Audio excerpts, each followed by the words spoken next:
Hi നമസ്കാരം. മിലൻസ് travel ലൈഫിൻ്റെ പുതിയൊരു വ്ളോഗിലേക്ക് എല്ലാവർക്കും സ്വാഗതം. ഞാൻ മിലൻ സാൻഡ്ര. ഞാനിപ്പോൾ നിൽക്കുന്നത് അയ്യപ്പൻകോവിൽ എന്ന് പറഞ്ഞ സ്ഥലത്താണ്. അതിൻ്റെ പുറകിൽ ഈ കാണുന്നത് ഇടുക്കി ഡാമിലെ വെള്ളമാണ് കേട്ടോ.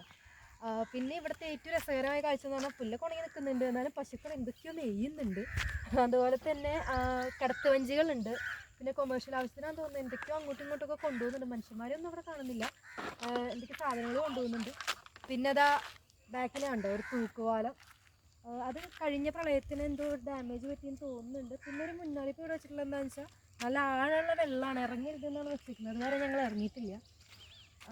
പിന്നെ ഇതാണ് ഇവിടുത്തെ കാര്യങ്ങൾ. പിന്നെ പുറകിൽ നല്ലൊരു പാറ പോലെ, പാറയിലുള്ള മല, പാറ കൊണ്ടുള്ള മല, അത് നല്ല രസമുണ്ട് കാണാൻ. പിന്നെ ഞങ്ങൾ എന്തായാലും ഇവിടുത്തെ ആ ഒരു അമ്പലം കൂടെ കാണണമെന്ന് വിചാരിക്കുന്നുണ്ട്. എങ്ങനെ പോവാന്നറിയില്ല. കടത്ത് വെള്ളം ഉണ്ടെങ്കിൽ അതിലായിരിക്കും എന്തായാലും പോവുക. അത് വേറൊരു രസമായിരിക്കും അല്ലേ. തൂക്കുപാലത്തിൽ കയറാൻ പറ്റുമെന്ന് നോക്കട്ടെ കേട്ടോ. കുഴപ്പമൊന്നുമില്ല, നല്ല കണ്ടീഷൻ തന്നെയാണ്. എന്തായാലും ഒന്ന് കയറി നോക്കും.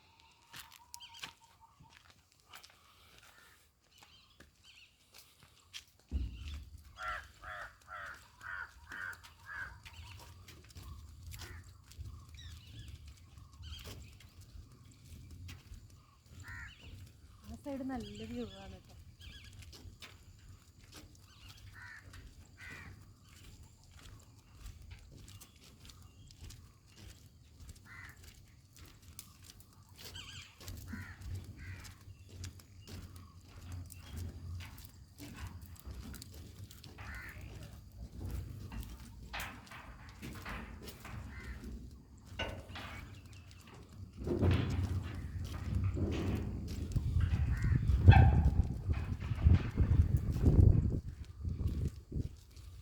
തണുപ്പുള്ള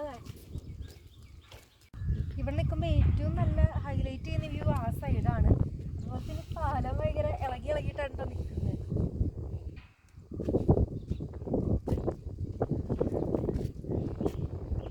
നല്ല മുളങ്കാടുകളും നല്ല രസമുണ്ടാവും.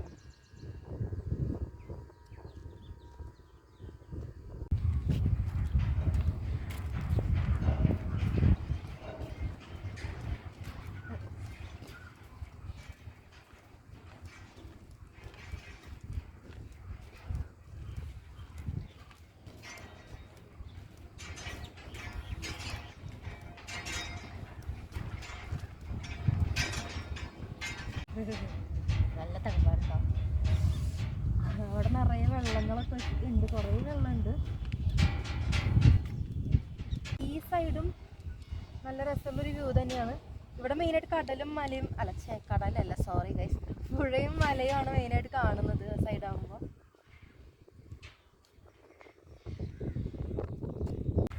ഞങ്ങൾക്ക് തന്നെ വലിയൊരു കടമൽക്കൂടൊക്കെ ഉണ്ട് കേട്ടോ.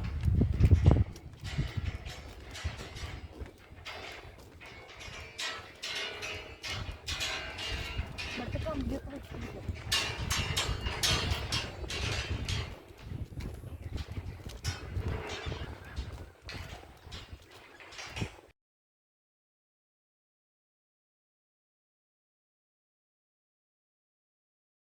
നമ്മൾ വന്നപ്പോൾ നമ്മൾ വിജയൻ ചേട്ടനാണ് അസിസ്റ്റ് ചെയ്യാൻ ഇവിടെ നിൽക്കുന്നത്. ആ അറ്റത്തെ വെള്ളമാണ് നമ്മുടെ ഗൈഡായിട്ട് കേട്ടോ ചിരിച്ചു നിൽക്കുന്ന വിജയൻ ചേട്ടൻ ഉണ്ട് കേട്ടോ.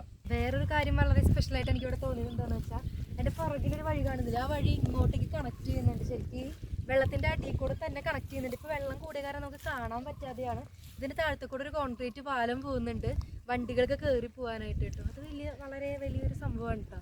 വെള്ളമുള്ള കാരണം നമ്മൾ അറിയാതെ പോകുന്നതാണത്. അപ്പോൾ നമ്മൾ നമ്മുടെ ജേർണി സ്റ്റാർട്ട് ചെയ്തേക്കാണ്. വെള്ളത്തിലുള്ളത് അയ്യപ്പൻകോവിലേക്കാണ് കേട്ടോ പോകുന്നത്. ജാക്കറ്റൊക്കെ തന്നിട്ടുണ്ട് നമ്മുടെ സേഫ്റ്റിക്ക്. പിന്നെ ഇതാ നമ്മുടെ ടൈറ്റാനിക്കിൽ റോസ് വിളിക്കുന്ന പോലെ ഒരു വിസിലുണ്ട്, നല്ല സൗണ്ടും ഉണ്ട്. ഓക്കെ, അപ്പോൾ ഇതൊക്കെയാണ് നമ്മുടെ വിശേഷങ്ങൾ. ഇനി അവിടെ എത്തിയിട്ട് ബാക്കി കാര്യങ്ങൾ കാണാം.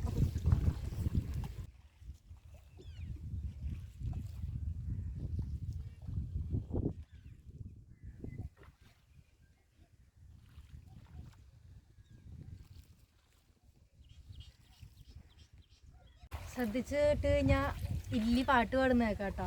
മോളെയൊക്കെ പാടി നമ്മൾ വെൽക്കം ചെയ്യാണ്.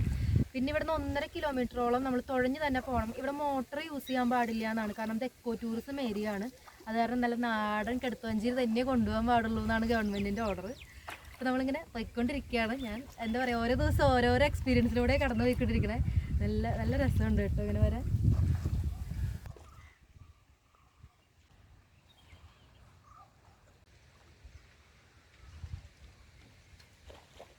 അങ്ങനെ ഞാനും തുഴഞ്ഞ് കുറച്ച് കഴിയുമ്പോൾ തുഴയൊക്കെ ഇങ്ങനെ ഒഴുകി പോണാണോ.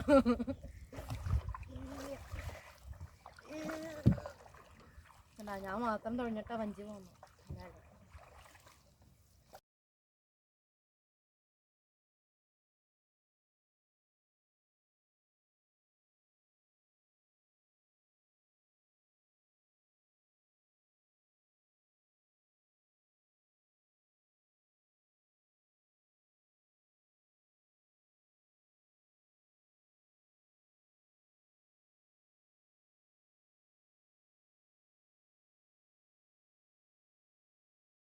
ഞങ്ങൾ എത്തിയപ്പോഴത്തേക്ക് നല്ല വെയിലായിട്ടുണ്ട്.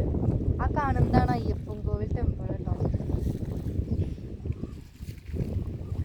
അവിടെ ഭയങ്കര കാറ്റാണ്. കാറ്റ് വെള്ളം കൊണ്ടുപോയിക്കൊണ്ടിരിക്കുകയാണ്. വെള്ളം കാറ്റ് പോകുന്ന വഴിയിൽ ഇങ്ങനെ പോയിക്കൊണ്ടിരിക്കുക. ശരിയെന്ന് എത്തുന്നോട്ട് എത്തിയിട്ട് കാണും.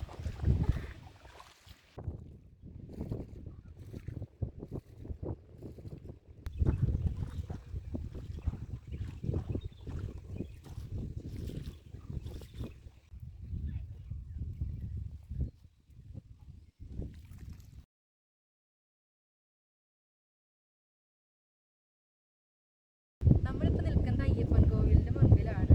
പരശുരാമൻ പ്രതിഷ്ഠിത 5 ശാസ്താ ക്ഷേത്രങ്ങളിൽ കഷ്ടപ്പെട്ടാണ് പറഞ്ഞത് ഒന്നാണ് നമ്മുടെ അയ്യപ്പൻ കോവിൽ. ഇതിൻ്റെ ഈ കൊത്തുപണികളൊക്കെ കണ്ടാൽ തന്നെ അറിയാം. ഈ കല്ലുകളൊക്കെ അത്രയും പുരാതനമായിട്ടുള്ളൊരു ക്ഷേത്രം തന്നെയാണ് കേട്ടോ. അവിടെ ഒരു കിണറുണ്ട്, അതും പഴയത് തന്നെയാണ്. പിന്നെ കാല് കഴുകാനുള്ളൊരു ഭാഗം അവിടെയൊക്കെ പഴയ കാലത്തെ ആ ഒരു കരിങ്കല്ലിൻ്റെ പണി തന്നെയാണ് ഉള്ളത്. അതായത് അകത്ത് പോയി ഞാനൊന്ന് തൊഴുതിട്ട് വരാം.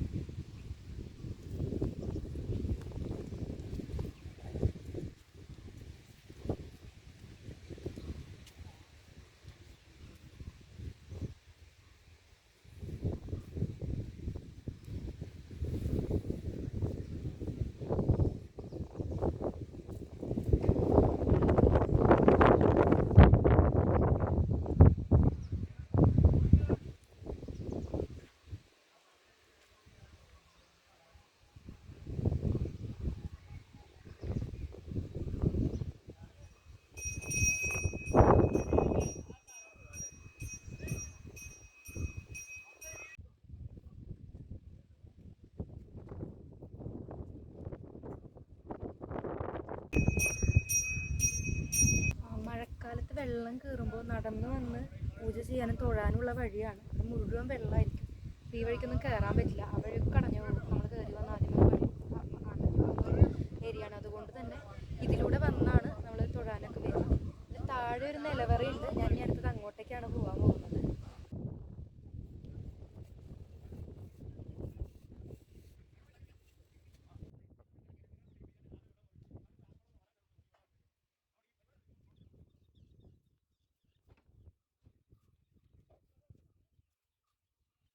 ആ സൈഡിലായിട്ടൊരു പാറയുണ്ട്. വലിയ 2-3 പാറകളാണ്. അവിടേക്ക് നമുക്ക് കയറാനോ ഒന്നും പ്രവേശനമൊന്നും ഇല്ല. ചുറ്റി നിന്ന് കാണാൻ. ഇവിടെ എന്തോ പഴയ കാലത്ത് തന്നെ കുറേ കരിങ്കല്ലുകൾ, അന്നത്തെ ആ ഒരു ശൈലിയുള്ള കുറച്ച് കരിങ്കല്ലുകളൊക്കെ ഉണ്ട്. ഇതെന്താണെന്ന് എനിക്ക് മനസ്സിലായിട്ടില്ല.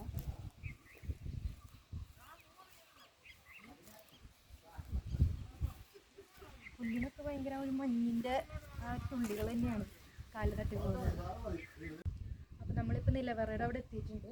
പുറത്തുനിന്ന് കാണാൻ മാത്രമേ പറ്റുള്ളൂ, അകത്തേക്ക് കയറാനും പറ്റില്ല. അകത്ത് നിറയെ വെള്ളമാണ്, ഇറങ്ങാനും പറ്റില്ല. ഇത് പഴയ കാലത്തെ കൊത്തുപണികളുള്ള കല്ലുകളാണ് കേട്ടോ. പിന്നെ ഇതിൻ്റെ ഐതിഹ്യം എനിക്കറിയില്ല. ഐതിഹ്യം എന്താ നമുക്ക് വിജയചേട്ടനോട് ചോദിച്ചിട്ട് കിട്ടുകയാണെങ്കിൽ അത് ഞാൻ പറഞ്ഞു തരാം.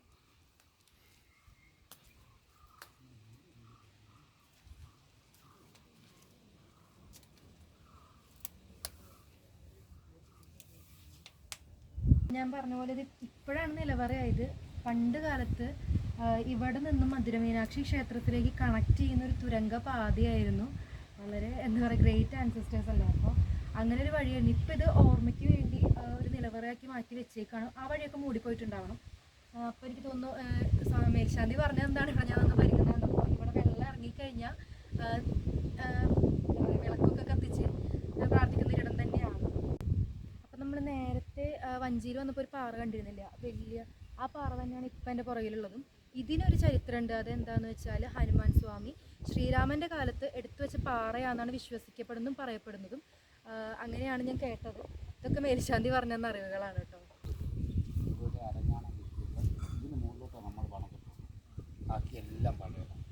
ഇതിന് താഴെ കുറെ കല്ലുകൾ കൊണ്ട് കെട്ടി വെച്ചിട്ടുണ്ട്. അതൊക്കെ പഴയതാണെന്നാണ് പറയുന്നത്.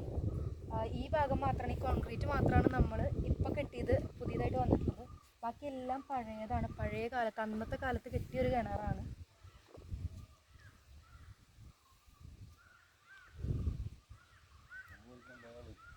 ഈ അയ്യപ്പൻ കോവിൽ മുൻപ് താഴെയായിരുന്നു എന്നാണ് പറയുന്നത്. സാധാരണ രീതിയിൽ തന്നെയായിരുന്നു. പിന്നീട് ഈ ഡാമിൻ്റെ പണികളുടെ ആ ഒരു സമയത്ത് തന്നെ അയ്യപ്പൻ കോവിൽ ഉയർത്തി കെട്ടിയതാണ്. അങ്ങനെയാണ് ഞാൻ കേട്ടത്. പിന്നെ അയ്യപ്പൻ കോവിലേക്ക് നിങ്ങൾ വരുന്നത് വളരെ നല്ലൊരു അനുഭവം തന്നെയാണ്. അത് നിങ്ങൾ വെള്ളത്തിലൂടെ തന്നെ വരണം, അതാണ് അതിൻ്റെ ഒരു രസം.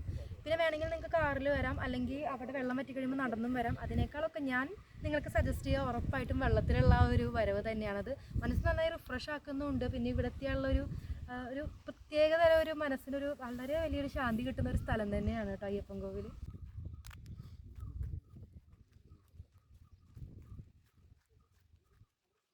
അയ്യപ്പൻ കോവിലുള്ള വിശേഷങ്ങളൊക്കെ കഴിഞ്ഞ് ഞങ്ങൾ തിരിച്ചു പോയിക്കൊണ്ടിരിക്കുകയാണ്.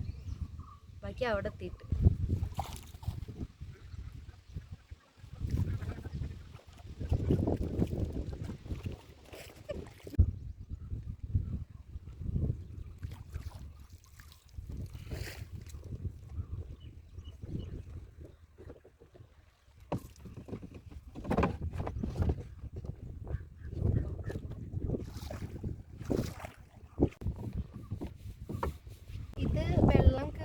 ചെറിയൊരു ദ്വീപ് പോലെ ആവുന്ന ഒരു പ്ലേസാണ്. ഒരു ചെറിയൊരു കാടാണ് കേട്ടോ. ഇതിൻ്റെ ഉള്ളിൽ കുറേ മലമ്പാമ്പും പാമ്പുകളും, മൂർക്കം പാമ്പ്, പിന്നെ മയിൽ, പിന്നെ കാട്ടുപന്നിയൊക്കെ ഉണ്ടെന്നാണ് പറഞ്ഞത്. പിന്നെ ഈ പന്നിയൊക്കെ വെള്ളം കയറുമ്പോൾ നീന്തി വേറെ എങ്ങോട്ടെങ്കിലും പോകുന്നൊക്കെയാണ് പറഞ്ഞത്. അപ്പോൾ ഇവിടെ വെള്ളം കയറിയാൽ, നന്നായി കയറി കഴിഞ്ഞാൽ ഈ ഒരു ദ്വീപും മുങ്ങിപ്പോവും. അത്യാവശ്യം വെള്ളത്തിന് മാത്രമേ ഇത് മെയിൻറ്റെയിൻ ചെയ്ത് നിൽക്കുകയുള്ളൂ.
വീഡിയോ എടുക്കട്ടെ.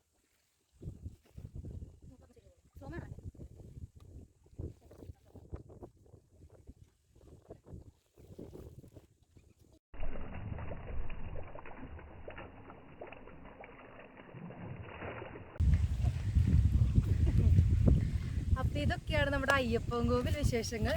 എന്തായാലും വന്നൊന്ന് വിസിറ്റ് ചെയ്യണം. അപ്പോൾ ഇന്നത്തെ എൻ്റെ വ്ളോഗ് ഇഷ്ടപ്പെട്ടിട്ടുണ്ടെങ്കിൽ എന്ത് ചെയ്യണം? ലൈക്ക് ചെയ്യണം, സബ്സ്ക്രൈബ് ചെയ്യണം, പിന്നെ എന്തെങ്കിലും ബെല്ലൈക്കൺ അമർത്തണം. പിന്നെ എന്തായാലും വന്നൊന്ന് വിസിറ്റ് ചെയ്യുക. ഞാൻ അടുത്ത ട്രിപ്പ് പ്ലാൻ ചെയ്യട്ടെ. അതുവരെ ബൈ ഫ്രം മിലൻ.